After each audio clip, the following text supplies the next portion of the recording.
بسم الله الرحمن الرحیم. د بهرنیو چارو وزارت د پاکستاني پلاوي مشر محمد صادق خان له قوله لیکلي چې نوموړي د همغږۍ ګډې کمیټې په ناسته کې د افغانستان او پاکستان ترمنځ د راپورته شویو ستونزې د حل په اړه په غور کولو ټینګار کړی. بحث دا ده که خبرې یوازې سیاسي تمثیل وي او عمل پرې ونه شي، فرصت له لاسه وځي. د اعتماد کچه ټیټه ده، باید لومړي عملي ګامونه واخیستل شي، لکه د کډوالو ایستلو بندول، ګډ کمیسیون جوړول. همدارنګه د افغان کډوالو د دواړو هیوادونو ترمنځ د اوږده سیاسي بې باورۍ قرباني دي. خو که دواړو خواوې واقعا د حل اراده ولري، اوسنی وخت یو ښه فرصت دی چې د کډوالو انساني ستونزه له سیاست بیله او یو دوامداره میکانیزم رامنځته شي. د افغانستان اسلامي امارت او پاکستان ترمنځ د بې باورۍ جوړونې لپاره څه اقدامات اخیستل شوي دي؟ آیا د پاکستان دا ډول سفرونه او ناستې یوازې د فشار وسیله ده که واقعا د حل لارې لټول دي؟ درنو لیدونکو سلام، وخت مو په خیر. په بحث کې راسره پخوانی ډیپلومات ښاغلی عزیز مارج صاحب راسره میلمه ده. مارج صاحب ډېر ښه راغلاست، ستړي مه شئ، په خیر راغلی. صادق خان کابل ته راغلو، په ګډې همغږۍ ناسته کې ګډون وکړه. د افغانستان اسلامي امارت او پاکستان ترمنځ د باور جوړونې لپاره څه اقدامات ترلاسه شوي دي یا ترسره شوي دي؟ مننه. لومړی زه تاسو ته، تاسو تخنیکي همکارانو ته، اورېدونکو لیدونکو ته سلامونه احترامات وړاندې کوم. علیکم السلام. ګوره دغه تاریخ ښودلی، د تاریخ د پاکستان د جوړېدو را دې خواته، خصوصا بیا د 50 کاله را دې خواته هر کله، او دا خبره ما بار بار په تلویزیونونو کې حتی مخکې مې یو څو موده وکړم، کله چې د افغانستان په هکله کوم موضوع په نړیواله کچه باندې مطرح کېږي یا افغانستان ته پام اړول کېږي یا د افغانستان موضوع باندې بحث کېږي یا کوم اقدام کېږي، پاکستان حتما یو پلاوی برناحق افغانستان ته راځي. لکه پخواني رژیمو کې یا به برناحق یو پلاوی پاکستان ته راځي. دا به نړۍ ته ښوده چې دلته زه نفوذ لرم، اثر لرم، زه ډېرې نږدې اړیکې لرم، ټول موضوعات د ما په لاس کې دلته زه پروت یم. نو بنا تاسې هر کار چې کوئ د ما له ترې وکړئ، په دې کې خپل کمیشن اخیستی. اوس عین قصه ده، د ټرمپ خبرې دي، د خلیلزاد راتګ ده، د روسیې، د ایران همداسې په نړیواله کچه باندې مطرح کېدل دي. نیکولاس هم نتیجې لاړې، یعنې معنا دا چې بل استازی راځي، په بلې برنامې راځي. نن سبا سیاست دا ده چې څوک نوې برنامه لري، نوې چهره ورته معرفي کوي. په دې باندې ټول موضوعات باندې خبر دي.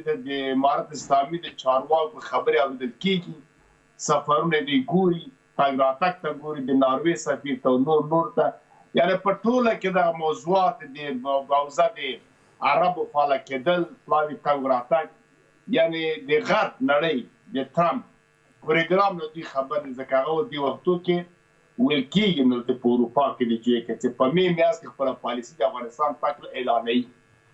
نو دوی مخکې مخکې داسې ځان ورته لکه پخوا چې مجري هېواد و، چون بې اعتماده شوی ده، ماموریتونه قطر ته تللي دي، ماموریتونه دوبۍ او امارات ته تللي دي، ماموریتونه ترکیې ته تللي دي. د ادارې چې اوس دغه سالو د مسایلو لر نه سمه او کمیشن مې پاتې ځکه دوی که جنګ و بدبختي د نورو هېوادو لاسونه کې پیسه ترلاسه نه کړي، دوی خو کومه لویې صنعتي تولیدي فابریکې نه لري، بیا د جنرالانو د مزې او د ماشینو دا له کومه کېږي. دوی هدف خاصتا دا ده که راسو موږ دې ته فکر وکړو لکه پخوا په جمهوریت کې ویل کېدل چې امریکا راغلې ده باسازي ته. تاسو په یاد موږ په تلویزیونونو کې ویل چې باسازي لپاره جنرال نه راځي، پوځي نه راځي، د جنرال وظیفه جنګ ده. دلته جنرال راغلی، انجینر نه دی راغلی، خو چا به نه منله. اوس که په د ډیپلوماسي لحاظه، د سیاسي لحاظه، د فرهنګ او د دود دستور پر بنیاد باندې دوه هېوادونه چې غواړي ته اړیکې جوړې کړي، مخکې له مخکې یو سلسله اقدامات د خوشبیني د طرفین دپاره کوي، یو سلسله مراعاتونه کوي، امتیاز ورکوي. ګوره ټرمپ چې راغله اعلان یې وکړ زه د سراج حقاني او دا کسان مې له محدودیتونه لرې کړل. فلانی فلانی یو چراغ یې زرګون وښوده چې اړیکه غواړم افغانستان سره. پاکستان برعکس اخواته له کډوالو باندې ظلم و ستم و ناروا و زجر و فشار و هر ټکول، دوی لوڅول، بیا رالېږل، د غرب برنامه مخې ته بیایي چې دوی دلته راسي، دوی له احتیاجګي نه استفاده وسي، په $1.5 باندې دوی استخدام چې داعش ده، د داعش پروژه چې مرکزي اسیا ته ځي که ایران ته ځي که چین ته ځي، په موږ کار نشته. خو دغه برنامه جوړول دي. ګوره خلیلزاد یو اشاره وکړله، هغه اشاره بې څه نه ده. هغه چې کومه اشاره وکړه د افغانان باید په دې پوه شي داسې یو شی او کور یې ودان همیشه نقل ورکوي چارواکو ته افغانانو ته مخکې له مخکې خبروي چې دغسې یو قصه ده. ویې ویل چې دا کډوال چې راباسي پاکستان هدف لري چې دا اشاره هم بوځي. معنی یې دا ده چې داعش راځي متوجه اوسئ. ستاسو نظر پرې څه ده مارج صاحب؟ کوم کډوال چې بیرته دې خوا رالیږي په جبري ډول یې دوی راشړي، بل خوا د فشار سیاست او که د حل پایل یاد کړو یا د صادق خان سفر د افغان کډوالو تقدیر هره معامله چې تاسو یادوئ کوم نوم ورکوي تاسو ورته؟ نه دوی خو اوس د غرب د خوا نه پروګرام افغانستان ته روان دی چې راتلونکي میاشت په منځ کې ټرمپ د افغانستان په اړه خپله پالیسي اعلانوي. اوس تر اوسه نه ده اعلان کړې، پالیسي جوړه ده. ګوره عباس ژورنالستان پوښتنه ترې وکړه، هغه یو افغان د نظیره نومېږي څه نومېږي، ټرمپ ځان تېر کړه چې ډېر ښه سوال و، ډېر ښه غږ و، دا او دا. جواب یې ورنه کړ، جواب لري جواب یې ورنه کړ، پالیسي وروسته اعلانوي. نو د دې لپاره پاکستان مخکې له مخکې راځي چې اقدامات وکړي که بیا خبر ونه منل سي یا مثلا چارواکي ورسره دوی په طبیعت کارونو کې بیا بمبارد شروع کړي، بیا بله خوا فشار استفاده کوي. بس د افغان کډوالو موضوع یاده شوله چې زلمي خلیلزاد دا خبره کړې چې یو شمېر هغه کسان په دغو کډوالو کې افغان خاورې ته رالیږي چې ممکن د یو ډلو څخه اوسیږي. تاسو څه نوم ورکوئ افغان کډوالو راتګ خپل وطن ته خپل کور ته افغانستان ته په ټوله کې بیا کړو داسې هغوی جبرن شړل کوم نوم ورکوئ تاسو؟ دغه کډوال چې دوی راشړي دا قطعا له هېڅ ډلې سره ارتباط نه لري. صحیح په صراحت ضربتا دغه غریب مظلوم کسان دوی راشړلی سي. شتمن افغانان هغه چې رسوخ لري واته امتیاز لري اصل لري سیاسي دي هغوی ته دوی غږ نه کوي. هغوی وخت دوی سره اړیکه جوړه کړې، هغه د تاجرانو ته هم دوی غږ نه کوي. هغه چې ډلې تپلې دي هغه خپله پاکستان ته روزي هغه نه استفاده کوي. دا غریب ترین فقیر ترین خلک دي چې سایکل هم تر اخلي وو یو عادي رادیو هم څو سره تر اخلي د لاس ساعت هم تر اخلي بیا راباسي. د خلیلزاد اشاره څه وه موخه یې څه وله له دې خبرو د خلیلزاد موخه څه وه؟ دا یې دې لپاره چې دا لوڅوي بالکل لوڅ لغړی رالیږي چې نور هېڅ شی ورسره نه وي. دی مجبور او احتیاجي دلته داعش په نوم باندې یا بله ډله به یو $100 چې ورکړي دا استخداموي. دی مجبوره د استخدام سي. یو سړی چې 9 او 8 کس عیال ولري په کور کې یا غړي د کوري او فقر او بدبختي مریض هم پکې پروت وي، دی وایي چې یاره زه دغه $100 راکړم دغه سبا دې مړ سم خو دغلته به یو څو دوه روپۍ راولم. خلکو کې بیا دا غیرت هم شته. دغه لپاره دوی دا کار کړی. امریکا به یا غربي نړۍ به راتله په کلیو بانډو په هغه ځای کې د پښتنو بمبار کاوه چې هلته یو څو نفره ځوانان وو، یو به یې ناحقه تېرونې وه، بو به یې بندي به یې کړه او نور به یې خدایي کړله، یا به په واده په ناوې باندې به بمونه واچوله، دا به یې مجبوروله بوله به یې زندانونو ته او دا به مجبوره کېدل طالبان کېدل او مخالف کېدله. خپله کرزي دا خبر کړې، خلیلزاد دا خبره کړې ده، غټ سیاسونه دا خبره وکړله، په صراحت کې ویله چې زندانونه د تولیدي فابریکې د طالب یا د چلاړ یو جنماز قرآن به لاس کې ورکړي. دغه پروګرام اوس بیا عملي کوي. هلته ایران هم په دې کې پروژه لري، هغه هم غواړي چې یو څه ډلې ملې رابوباسي، بیا د روس په کومک د نورو باندې یو څه زینبونه فاطمې لکه هغه کې افغانۍ جوړ دي خو د افغانۍ جوړول. نو بنا دلته اوس پکار دا ده په پاکستان اعتبار نشته. پاکستان هیڅ ژمنه نه ده عملي کړې. پاکستان همیشه د جارو قربان د دوم کور د ورور خبره کړې ده، د خپلو ګډه پر بنیاد نه هېڅ شی نه تېر شوي. دغه طالبانو په جهاد کې 20 کاله دغه وسله مهمات له کراچۍ نه تر کابله پورې د پاکستان لاره تل په د اول کیم په 2001 کال کې شمسي اډې ټول نظامي پوځونه امریکا ته ورکړه، طالبانو ته سقوط ورکړ. دا هغه وخت دا دوست کېږي په دوه لحاظ باندې، یو چې افغانستان په قوي دریځ کې اوسي او ډېر یو موضوعګري قاطع ولري، قوت ولري. په هغه وخت کې موږ کولی شو په صراحت ووایو چې اوس پاکستان د موږ خبر مني. دا یو مسله. دویمه که چیرې نړیوال تضمین هغه هم رښتینی عملي تضمین پیدا شي، په هغه وخت کې موږ پاکستان باندې باور کولی شو. بغیر هغه دا تګ وراتګ دا ټوله ماشینه تاسو وګورئ چې سبا ته مسله لږ زره سړه شوه، بیا هماغه ناندري دي، همدغه بمبارونه دي. ګوره دوی دومره بې شرمه خبره کوي. 6 لکه وایي موږ اردو لرو، تر 1 میلیونه پورې پوځي او مهمات اشیان لرو، اتم لرو. باروناسي وایي TTP د افغانستان راځي.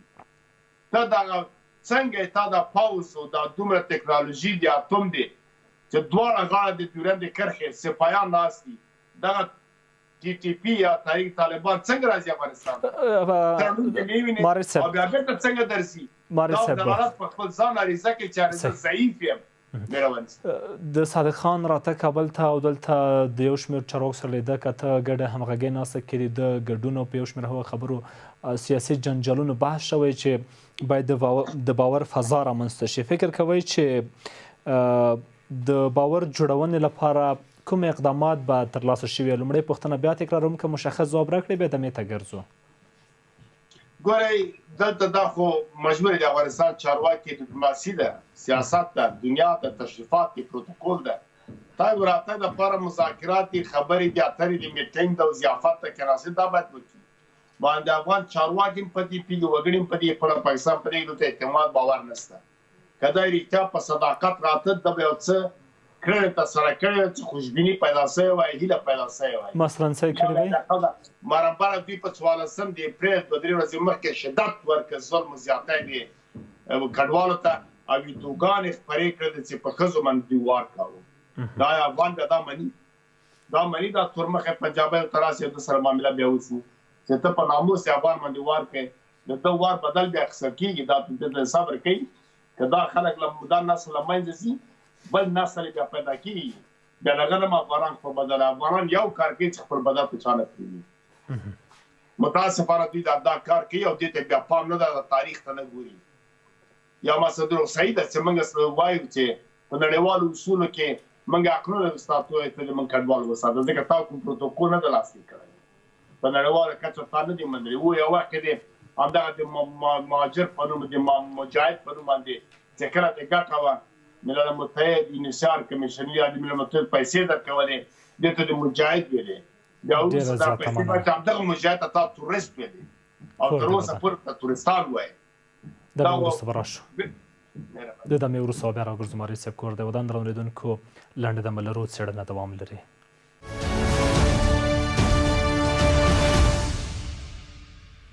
بیا هم ښه راغلاست، ستړي مه شئ، څېړنه دوام لري. مارج صاحب وړاندې مو نظر شریک کړلو که یو ځل بیا دا وپوښتو چې دغه ډول سفرونه او ناستې یوازې د فشار وسیله ده که واقعا د حل لارو موندلو لپاره هم یو فرصت چمتو کېدلی شي؟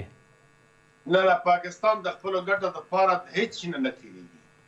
دوی په صراط باندې وایي سبسه پهله پاکستان. دوی یعنې معنا داسې نه دین مني، نه آیین مني، نه قوانین مني، نه اصول مني. اوس ګورئ دا خپله کنوانسیون د ویانا د 1950 کال هلته دا رقم نه دی ویلي چې ته په ظلم و زیاتی په فشار باندې او کډوال وباسه.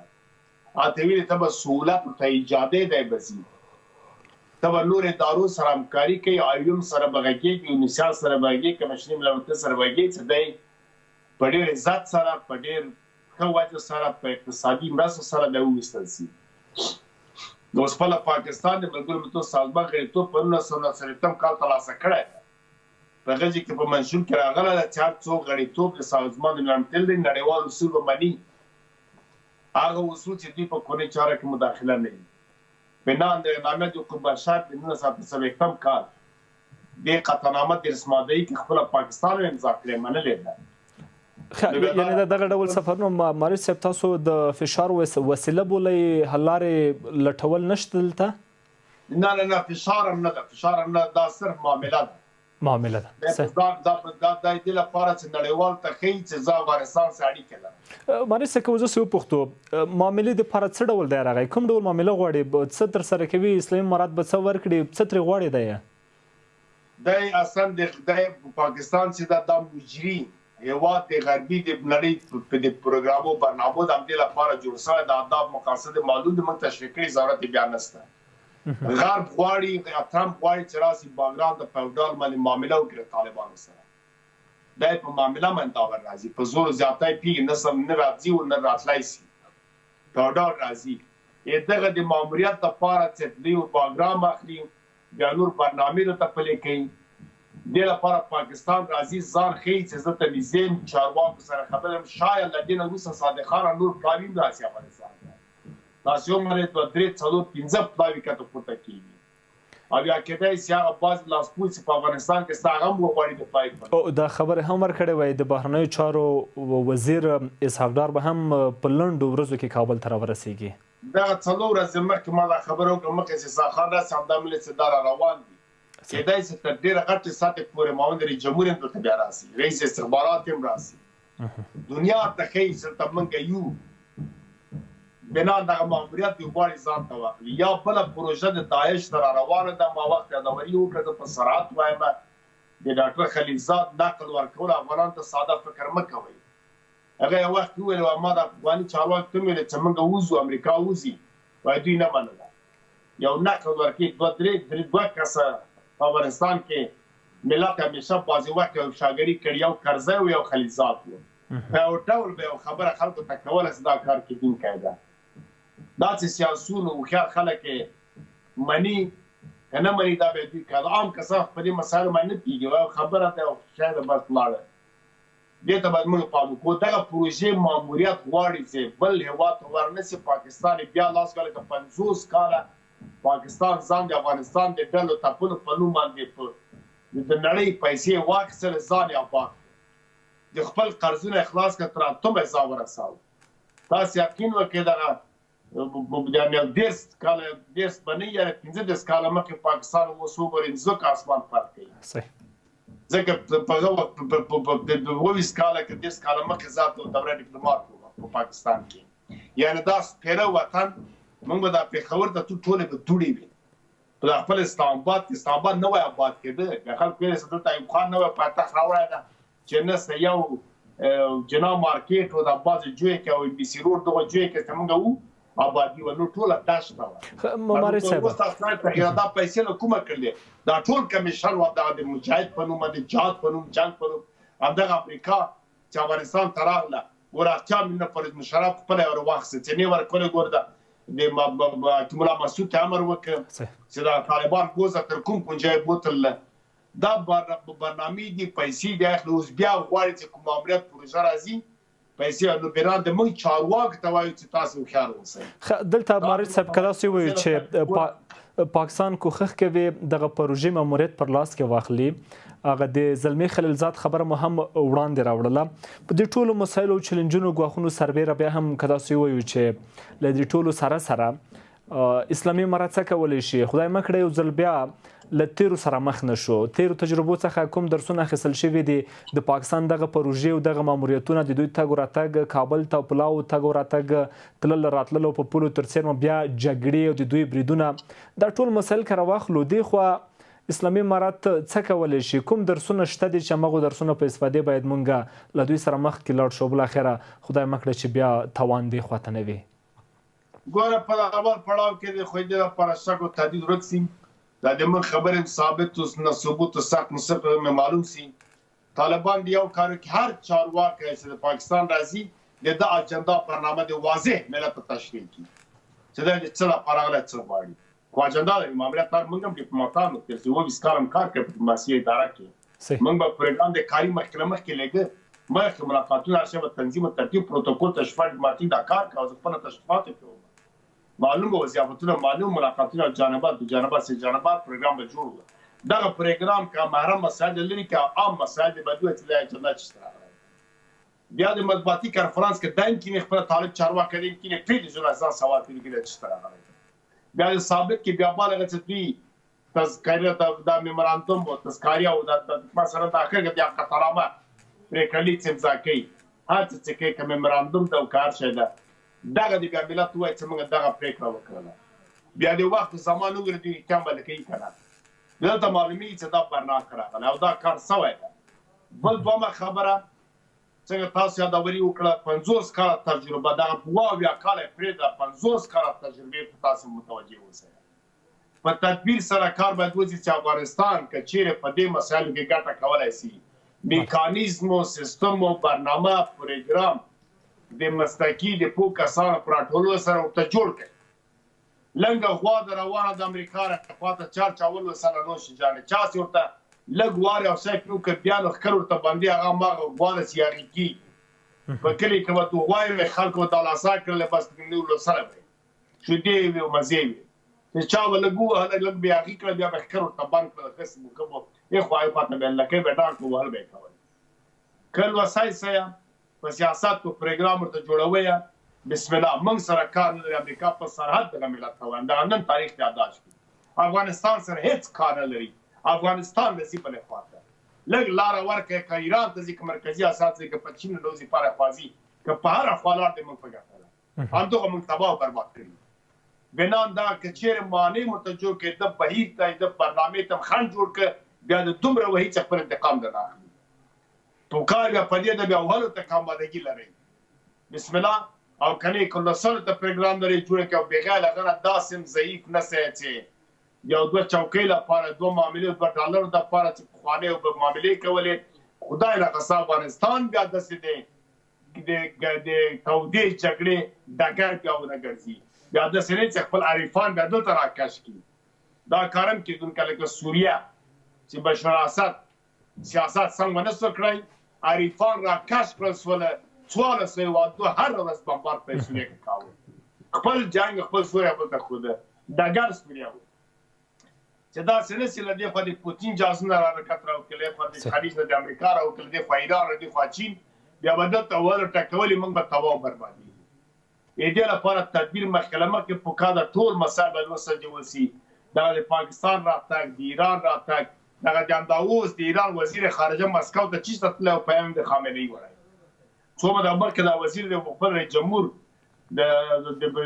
د ایران تاجکستان روسیې ته چیرته لاړ دغه شیان چې په سیمه کې یو حرکت کېږي نورې سنجوي دې ته سیاست ډیپلوماسي وایي که یو حرکت عادي کې دغه چین نه که او پلا وایي پاکستان ته څه دوه میاشتې مخکې تللی او دا باید وڅېړل سي هلته دغه ډیپلوماتان یو بخش سیاسي زه به چې اول سکرتر وم سیاسي څنګه کار کوم د موږ وظیفه سیاسي وه دغه مسایل د څېړلو لیدلو کتلو د سیاسي ضیافتو ملاقات دا مکمل کول بیا خپل مدیریت مربوطه وزارت خارجه راپور ورکړو چې د وطن کې څه تېرېږي مارج صاحبه که دلته داسې راشو دا څېړنه به هم راټولوو ورو ورو د باور فضا څنګه رامنځته کېدلی شي د دواړو هیوادونو ترمنځ یو خبره که چېرته دوی د موخو لپاره راځي خپلو پروژو چلولو لپاره راځي هغه به یو خوا کړو که چېرته پاکستان حداقل و هم غواړي سیاسي اړیکې ورغوي له افغانستان سره په ټوله کې اسلامي امارات سره اړیکې جوړې کړي د باور فضا څنګه رامنځته کولی شي د باور فضا په سیاست کې قطعا نشته هر سیاست مدار چې په دې باندې یقین لري هغه په سیاست ته کېږي په سیاست کې نه ژمنه شته نه باور شته نه تعهد شته حتی نه قانون شته یعنې پلي کول د قانون په سیاست کې فرصت ته او ګټه پورته کول هر چا چې له فرصت ته ګټه پورته کړه دی کامیاب د ډیپلومات ته او سیاست کې بری لري اوس که داسې وپوښتو چې فرصتونه چاته شته دي دې غړي فرصتونه شته دي که دوی ته د فرصتونو لړۍ پراخه ده د سیاست په ډګر کې هره لحظه او هره شیبه فرصت پروت ده که ته وکړې استفاده وکړې دا ستراتیژیکه مشخصه معلومه وي تکتیکونه به داسې ګټه ګام په استفاده کوي او دا تکتیکونه به استعمالوي چې خپله به فرصت ایجادي دا مې کالي ویلي وو چې فرصت ایجادول د سیاستمدار کار ده او دا فرصت ته بیرته استفاده کول د سیاست کامیابي ده صحیح دا واقعي فورموله ده چې 1400 کاله مخکې ویل سوې ده او دا عملي کېږي ته دا نه ده پورې عملي کېږي دغه صادق خان راځي او بل راځي دا فرصت ایجادي بیرته ګټه پورته کوي مقابل لوری څومره مطالعه لري څومره د بیکګراوند شاته کتلی شي چې څومره دا کولی شي فرصت مثلا د ده راتګ فرصت او تاسو یې اعتماد فضا څنګه جوړېږي په اوس ورځ زارۍ و په جار قربان ورور مې خیګ راکسه یو وینه یوسه یو وطن یو دا شیان دا هغه پروتوکول ډیپلوماتیک ضیافت ډیپلوماتیک د عمل ډیپلوماتیک نه ده په عمل کې به ته یو قوي موضوعګر نه باور ورته مخامخ درېږي ګورې تاسو همیشه چې دوه هېواد غواړي چې جګړې نه وروسته میز د مذاکرې ته کښېني جګړه کې شدیدا جنګ زیاتېږي د دې لپاره ورته زور ښیي چې هلته ښه اغزي موقع وکړي او هغه جینه کې ډېر ښه امتیاز ترلاسه کړي همدغسې په پلاوی تاسیسي او راځي دې وخت کې اعلامیې ورکول په شدت باندې زور ښودلي ډېره زیاته مننه مارج صاحب هغه عیبونه چې په مقابل ورکې دي هغه ورته یادېږي